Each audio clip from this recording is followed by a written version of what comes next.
રાજ્યમાં આજે બિન સચિવાલય ક્લાર્કની પરીક્ષા યોજાવાની છે। રાજ્યના 32 જિલ્લામાં 3243 કેન્દ્રો પર બિન સચિવાલય ક્લાર્કની પરીક્ષા યોજાશે। 10,45,000 ઉમેદવારો આ પરીક્ષા આપવાના છે।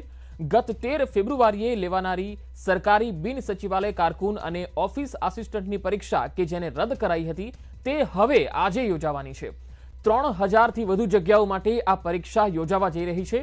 परीक्षा केन्द्रों पर सीसीटीवी थी मॉनिटरिंग कराशे। परीक्षा केन्द्र में मोबाइल लई जवा पर प्रतिबंध रहेशे। परीक्षा केन्द्र में उम्मीदवार के निरीक्षको मोबाइल राखी नहीं शके तेवी फूल प्रूफ व्यवस्था परीक्षा तंत्र द्वारा करवामां आवी छे।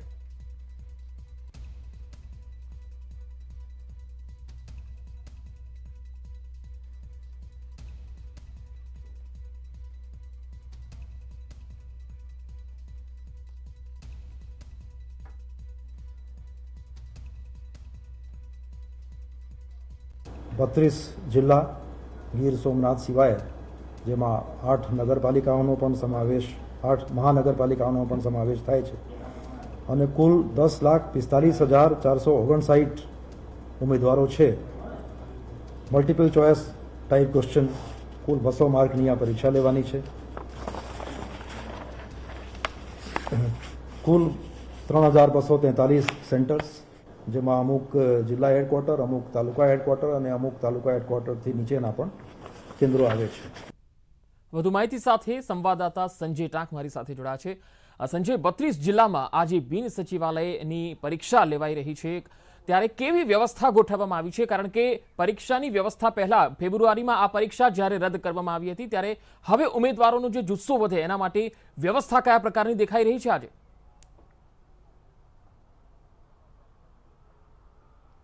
पंकज बिन सचिवालय क्लार्कनी आज परीक्षा है ने 3 वर्षथी सतत 3 वर्षथी जे उम्मीदवारों जे छे कि ते आ परीक्षा ने लईने राह जोई रह्या हता। 3 वर्ष में 3 बार परीक्षा रद्द थई चूकी है, त्यारे हवे चौथी वार आ परीक्षा लेवाई रही है। अने हवे आ परीक्षा लेवाई जाए कोईपण प्रकारनी खामी वगर के कोई पेपर लीकनी घटना न बने के पछी कोईपण प्रकारनी गैरव्यवस्था न सर्जाय अने आ परीक्षा लेवाई जाए ते माटे उम्मीदवारों जे छे ते आशास्पद छे। कारण के 3 वर्षथी तेओ परीक्षानी राह जोई रह्या छे परंतु परीक्षा लेवाती नथी, एटले आखरे हवे आ परीक्षा योजाई रही है। तंत्र पण क्यांक ने क्यांक जे छे आ परीक्षा लेवा माटे तमाम प्रकारनी तैयारीथी सज्ज बन्युं छे। उम्मीदवार आपणी साथे छे, शुं कहेशो? आखरे 3 वर्ष बाद आ चौथी वार आ परीक्षा जे छे लेवाई रही है। दर वखतना जेम मोकूफ ना थाय तो सारूं, कारण के वारंवार धक्का पर मनोबळ तूटी जाय। छेल्ला 3-4 वर्षथी मेहनत करता होय अने आ रीते परीक्षा केन्सल थाय, वारे घड़ीए मोकूफ रहे એટલે અમારું મનોબળ તૂટી જાય। શું કહેશો? તમે ક્યાંથી આવો છો અને આ 3 વખતથી જે પરીક્ષા રદ હતી તે આખરે હવે ચોથી વાર પરીક્ષા, કેવી તૈયારી છે, શું કહેશો? છેલ્લા 3-4 વર્ષથી તૈયારી ફૂલ તૈયારી છે। માનસા તાલુકામાંથી રંગપુર ગામમાંથી આવીએ છીએ અમે, તો પેપર સારું જાય, મતલબ કે લિંક થાય ને પેપર, એવી આશા છે અમને। पंकज जे छे 32 जिल्लामां 3200 थी पण वधु जे केन्द्रो छे के त्यां परीक्षा लेवाई रही छे अने हुं अन्य उम्मीदवारों पर जे छे के तेओ अहींया परीक्षा आपवा माटे पहोंच्या छे। बराबर 10 वागे जे छे ते परीक्षा केन्द्रमां जे छे उम्मीदवारोने प्रवेश मळी जवानो छे अने तेने लईने उम्मीदवारो जे छे ते परीक्षा केन्द्र पर पहोंची रह्या छे। एक उम्मीदवार जे छे तेओ आपणी साथे छे। शुं कहेशो? आ परीक्षा माटे आव्या छो, क्यांथी आવો છો અને કેવી તૈયારી છે? રાજકોટથી આવું છું અને પરીક્ષાની સારી તૈયારી છે। 3 વાર પરીક્ષા રદ થઈ હતી અને કેવું, ખાસ કરીને જ્યારે પેપર લીકની ઘટના બનતી હોય કે કોઈ ખામી સર્જાતી હોય અને તમારી તૈયારીઓ પર મહેનત ઉપર પાણી ફરી વળે, કેવું તમને જે ફીલ થતું હતું અને આખરે હવે આ પરીક્ષા લેવાઈ રહી છે, શું હવે તમારી શું આશા છે? હવે પરીક્ષા સારી જશે, નહીં કાંઈ પેપર લીકની કાંઈ ઘટના બને એવી આશા છે। तो पंकज जे छे उम्मीदवारों जे छे के ते हाल परीक्षा केन्द्र पर पहुंच्या छे अने परीक्षा हवे आ ज्यारे चौथी वार लेवाई रही छे त्यारे परीक्षा लेवाई जाए अने तेनुं परिणाम झड़पथी आवी जाए तेवुं पण क्यांक ने क्यांक उम्मीदवारो ईच्छी रह्या छे अने आ फूलप्रूफ व्यवस्था साथे हवे परीक्षा तंत्र पण सज्ज बन्युं छे। जो कि आ परीक्षा जे छे ते परीक्षा तंत्रनी परीक्षा छे, कारण के 3 वार परीक्षा रद थई चूकी छे अने हवे चौथी वार परीक्षा लेवाई रही छे અને તેને લઈને ક્યાંક ને ક્યાંક હવે ઉમેદવારો જે પરીક્ષા માટે છેલ્લા 3 વર્ષથી તેઓ રાહ જોઈને બેઠા હતા અને એ પરીક્ષા હવે લેવા જઈ રહી છે, ત્યારે પરીક્ષા માટે ઉમેદવારો પણ એટલા જ આશાસ્પદ છે અને ઝડપથી આ પરીક્ષાનું પરિણામ આવી જાય અને તેઓને જે નોકરી માટેની નિમણૂક ઝડપથી મળે તેવી પણ ક્યાંક ને ક્યાંક ઉમેદવારો જે છે તે આશા સેવી રહ્યા છે. જી સંજય, આભાર સમગ્ર માહિતી આપવા માટે. તો આજે ઉમેદવારો જે પરીક્ષા આપવા આવ્યા છે તેઓ ખૂબ જ આશાવાદી છે કે હવે કોઈ પ્રકારની ગેરરીતિ ન થાય કે કોઈ પ્રકારના પેપર રદ ન થાય અને આ વખતની તેમની જે પરીક્ષા છે એમાં તેઓ સફળ થશે એવો તેમને વિશ્વાસ છે. જો કે તમામ જિલ્લાના અધિકારીઓને પણ સૂચના આપવામાં આવી છે. સુરક્ષાનો પણ ચુસ્ત બંદોબસ્ત છે, ફૂલ પ્રૂફ વ્યવસ્થા છે.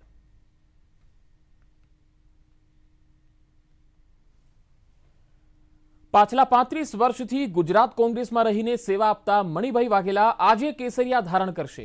મગરવાડા ગામે સી.આર. પાટીલની ઉપસ્થિતિમાં વિધિવત રીતે ભાજપનો ખેસ ધારણ કરશે.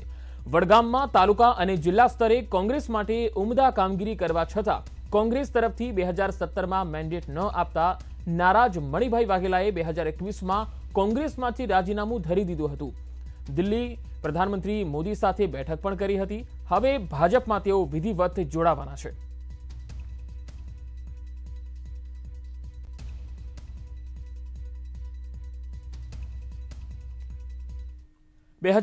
ની વિધાનસભાની ચૂંટણીમાં હાલમાં સૌથી મોટો સવાલ છે કે નરેશ પટેલ કોના.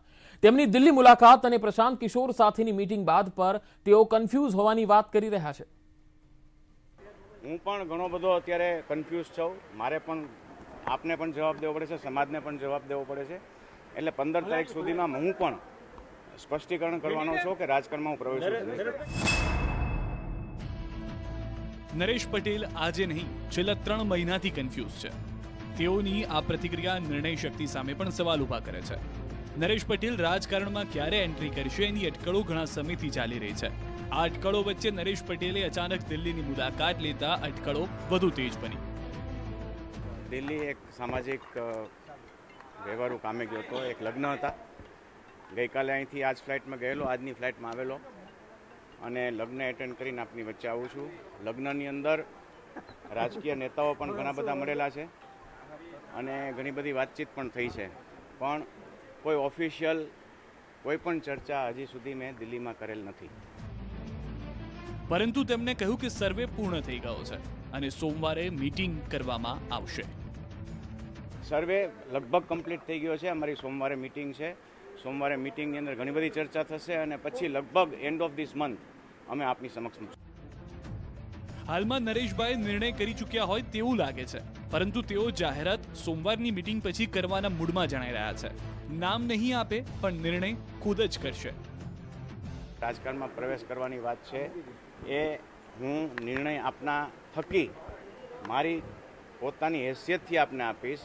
આપ કોઈની વાત નહીં સાંભળતા, કોઈ પણ વાત કરે છે, કોઈ અફવા ફેલાવે છે એની બિલકુલ મહેરબાની કરીને આપ નહીં સાંભળો. નિર્ણય શક્તિનો અભાવ બિલકુલ નથી, ક્યારેય નથી અને ક્યારેય હશે પણ નહીં. પણ એક બહુ મહત્વની બાબત છે, મહત્વનો નિર્ણય છે. આની પહેલાં પણ હું કહી ચૂક્યો. આ તમામની વચ્ચે નરેશભાઈએ કહ્યું કે તેઓ પ્રશાંત કિશોરને પણ મળ્યા છે. પ્રશાંત કિશોરને મળું છું એમાં કોઈ ના નથી. ગઈકાલે પણ લગ્નની અંદર પ્રશાંત કિશોર સાથે મુલાકાત થયેલી, પણ એવું કોઈ નથી કે 2 તારીખે મારે કોંગ્રેસમાં જોડાવાનું છે. આ તમામ રાજકીય ઉથલપાથલ વચ્ચે કોંગ્રેસ પ્રદેશ પ્રભારી રઘુ શર્મા નરેશ પટેલને લઈને સકારાત્મક અભિગમ દર્શાવી રહ્યા છે, જેને લઈને લાગી રહ્યું છે કે નરેશ પટેલ ભલે નામ અથવા તો પાર્ટીને લઈને કોઈ જાહેરાત નથી કરી રહ્યા, પરંતુ કોંગ્रेस में गृह प्रवेश नक्की मानवामां आवी रह्यो छे। वो बहुत ही सामाजिक और सम्मानित नेता हैं गुजरात के। अगर वो कांग्रेस नेतृत्व से मिलने दिल्ली गए हैं, ये तो खुशी की बात है। मैंने तो शुरू से कहा है कि कांग्रेस पार्टी में ऐसे लोगों का स्वागत है और उनके आने से पार्टी को ताकत मिलेगी। ये हमारी पार्टी की सबकी विचार है। जितने भी हमारे नेता हैं सब वेलकम कर रहे हैं। હવે ફરી એક વાત સૌ કોઈ રાહ જોઈ રહ્યા છે 15 મેની। આશા છે કે નરેશભાઈ કોઈ પણ કન્ફ્યુઝન વગર 15 મે સુધીમાં નક્કી કરી લેશે કે કઈ પાર્ટીમાં તેઓ જોડાશે। Bureau report, news 18 Gujarati. પ્રધાનમંત્રી નરેન્દ્ર મોદી આજે રેડિયોના માધ્યમથી સવારે 11 વાગે આકાશવાણી પર મન કી બાત કાર્યક્રમ કરશે। લોકો સાથે તેમના વિચારો રજૂ કરશે। પ્રધાનમંત્રી મોદીના માસિક રેડિયો કાર્યક્રમનો આ 88મો એપિસોડ હશે। હિન્દી પ્રસારણ પછી તરત જ પ્રાદેશિક ભાષાઓમાં આ કાર્યક્રમનું પ્રસારણ કરવામાં આવે છે। સાથે રાત્રે 8 વાગે મન કી બાતનું પુનઃ પ્રસારણ પણ કરવામાં આવશે। પીએમ મોદીએ વ્યક્તિગત અને સમાજ જીવનને પ્રેરણા આપનાર લોકોને વિવિધ મુદ્દાઓ અંગે તેમના વિચારો અને સૂચનો આપવા નાગરિકોને અનુરોધ પણ કર્યો હતો.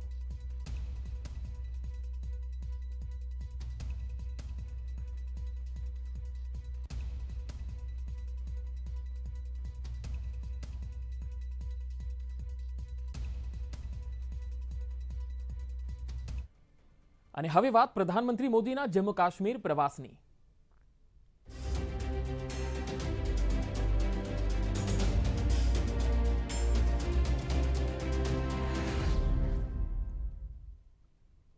જમ્મુ કાશ્મીરમાંથી કલમ 370 હટાવ્યા બાદ પ્રધાનમંત્રી નરેન્દ્ર મોદી આજે પહેલીવાર જમ્મુ કાશ્મીરની મુલાકાતે જઈ રહ્યા છે. આ દરમિયાન પીએમ મોદી લગભગ 20 પ્રોજેક્ટનો શિલાન્યાસ કરવાના છે. પ્રધાનમંત્રી મોદી બનિહાલ કાજીગુંડ ટનલનું પણ ઉદ્ઘાટન કરશે. સાથે જ દિલ્હી અમૃતસર કટરા એક્સપ્રેસ વે અને રાતલે અને કવાર હાઇડ્રો ઇલેક્ટ્રિક પ્રોજેક્ટના 3 રોડ પેકેજનો શિલાન્યાસ પણ કરવાના છે અને અમૃત સરોવરનું લોકાર્પણ કરશે. જમ્મુ કાશ્મીરની કાયાપલટ કરનારી લગભગ 38,000 કરોડની આ યોજનાઓ થકી 2,37,000થી વધુ લોકોને રોજગાર મળશે. સાથે પીએમ મોદી રાષ્ટ્રીય પંચાયતી રાજ દિવસની ઉજવણીમાં ઉપસ્થિત રહેવાના છે. 700 પંચાયતોને સંબોધન કરશે. જમ્મુ કાશ્મીરના સાંબા જિલ્લાના પલ્લી સ્થિત પંચાયત સભાના સ્થળેથી પીએમ સંબોધન પણ કરશે. હાલ પલ્લી ગામ છાવણીમાં ફેરવાઈ ગયું છે.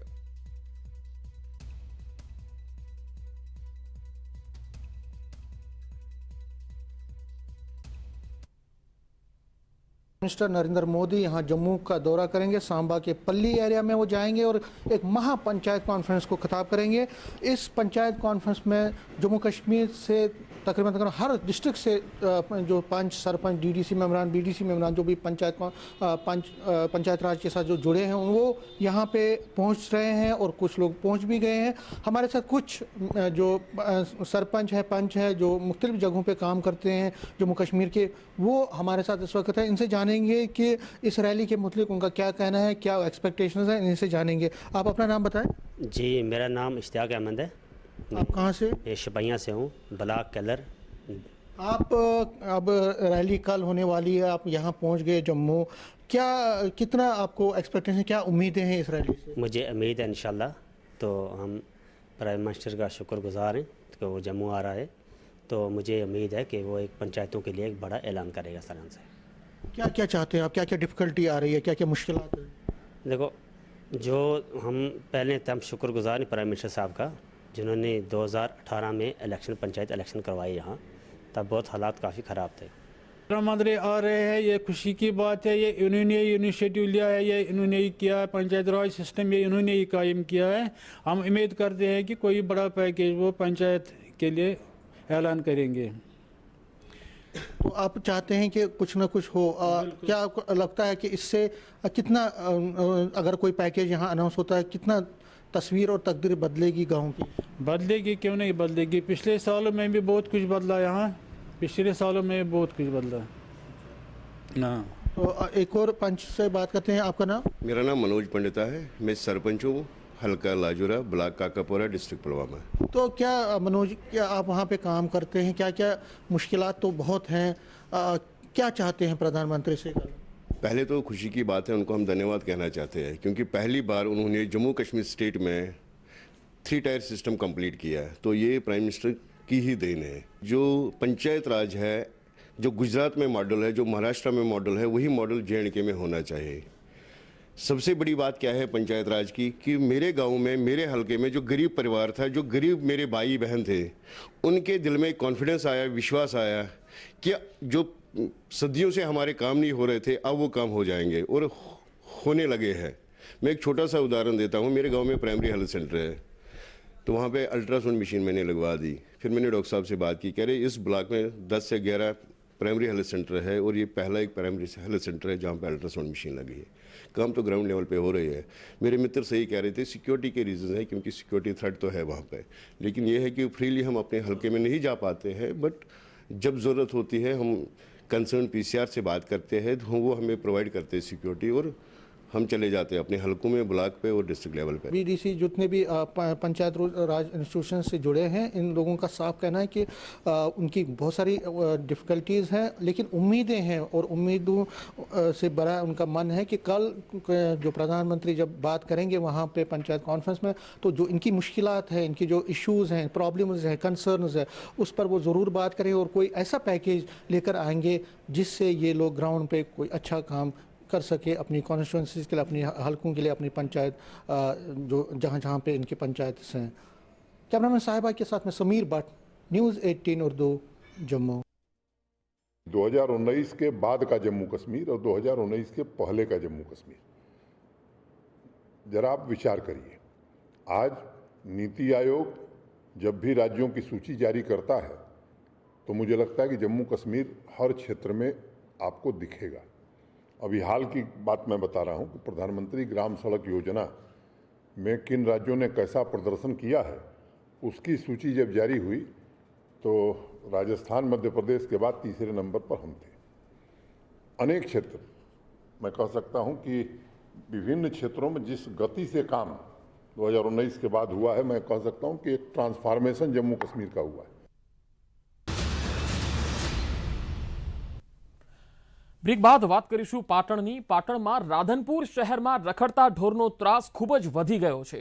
રાધનપુરના બે અલગ અલગ વિસ્તારમાં આખલાનો આતંક જોવા મળ્યો। નાગોરીવાસ અને વડિયા ગોડાઉન પાસે આખલાનો આતંક સામે આવ્યો।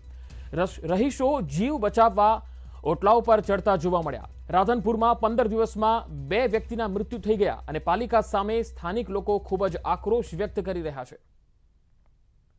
તો રાધનપુર શહેરમાં રખડતા ઢોરનો ત્રાસ વધી ગયો છે। આ તસવીરો જોઈ શકો છો કેવી રીતે આખલાઓનો આતંક જાહેર રસ્તા પર જોવા મળે છે અને લોકો તેની અડફેટે આવી જતા હોય છે।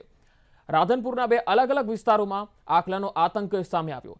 નાગોરીવાસ અને વડિયા ગોડાઉન પાસે આખલાઓ યુદ્ધ કરતા હોય છે, લડતા હોય છે અને જે જાહેર રસ્તા પર લોકો પસાર થાય છે, વાહન ચાલકો હોય છે, તે એની અડફેટે આવી જતા હોય છે।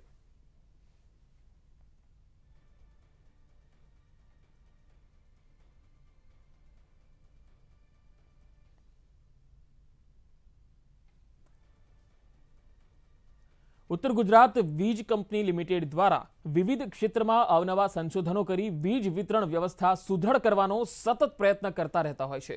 त्यारे यूजीवीसीएले फल स्वरूपे पायलट एडवांस ट्रांसफॉर्मरनो आविष्कार कर्यो, जेथी वीज बचत थई शके तेम छे।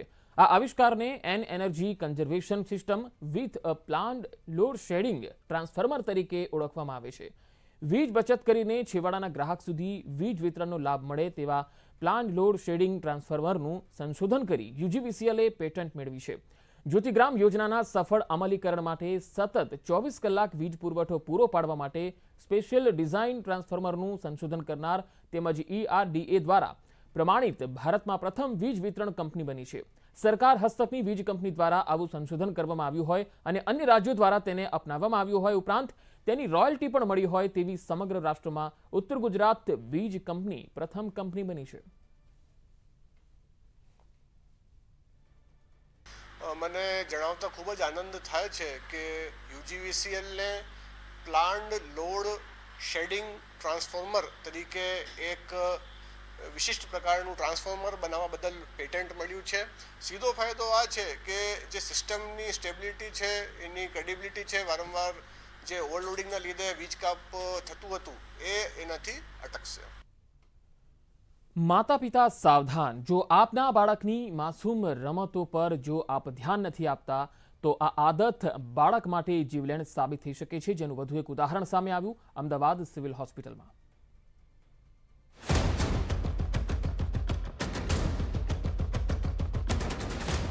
अमदावाद सिविलमां एक 7 वर्षનું બાળક એડમિટ થયું, જે ગળી ગયું હતું લોખંડના મેગ્નેટ બોલ। એ પણ એક નહીં, બે નહીં, પણ 14 મેગ્નેટ બોલ। તેના મા બાપને આ વિશે ત્યારે જાણ થઈ જ્યારે બાળકે પેટમાં દુખાવાની ફરિયાદ કરી અને તેને ઉલટીઓ થવા લાગી। ચિંતાગ્રસ્ત મા બાપે તાત્કાલિક હોસ્પિટલની વાત પકડી। પેટમાં બહુ દુખવા માંડ્યું, તમને ખબર ના પડી એને પેટમાં કેમ દુખતું હોય। અમે એની એક જગ્યાએ બીજી જગ્યાએ લઈને ગયા, તો બીજી જગ્યાએ લઈને ગયા તો તરત અમે સરસ્વતી હોસ્પિટલ છે અહીંયા બાજુમાં, તો સોમવારે સવારે અમે અહીંયા દાખલ કર્યો હતો। બાટલો ચડાવ્યો, રાતના 12 વાગે અમે અસ્કરો કરાવ્યો હતો। અસ્કરામાં એવી રીતે આવ્યો નહીં, તમને ખબર પડે એને મોતિયો ખાધી છે. બાળકને પહેલા સોલા સિવિલ લઈ જવામાં આવ્યું, પરંતુ પરિસ્થિતિની ગંભીરતાને જોતા તેને સિવિલ મોકલવામાં આવ્યો, જ્યાં તેનો એક્સરે કઢાવતા જોવા મળ્યું કે આંતરડામાં અલગ અલગ જગ્યા પર મેગ્નેટ બોલ ફસાયેલા છે. હવે બાળકને ઓપરેશનની જરૂર હતી, પણ આ ઓપરેશન જટિલ હતું અને આખરે બાળક જીગરનું 12 એપ્રિલે ઓપરેશન કરવામાં આવ્યું. સિવિલના તબીબો દ્વારા ખૂબ જ કુશળતાપૂર્વક આ જટિલ ઓપરેશન પાર પાડી બાળકના આંતરડામાં ફસાયેલા 14 મેગ્નેટ બોલ બહાર કાઢવામાં આવ્યા. હાલ બાળકની તબિયત એકદમ સ્વસ્થ છે. જેમાં 2 જગ્યાએ આંતરડા કાપી અને જોડવા પડ્યા અને એક જગ્યા પર આંતરડામાં ટાંકા લઈને એને રિપેર કર્યું, પ્રાઇમરી રિપેર. આ બધું જોખમ એટલા માટે હતું કે આંતરડા શરૂઆતના ભાગમાં જ ડેમેજ થયેલા હતા, કે એમ કહેવાય કે જેજીમાં કે જ્યાં આપણે ડાયવર્ઝન ન આપી શકીએ.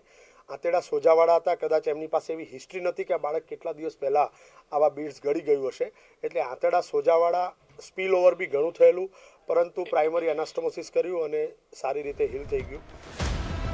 વિભુ પટેલ, ન્યૂઝ 18 ગુજરાતી, અમદાવાદ. અને સમાચારના અંતમાં જોઈએ દેશના મોટા શહેરોનું હાલનું તાપમાન.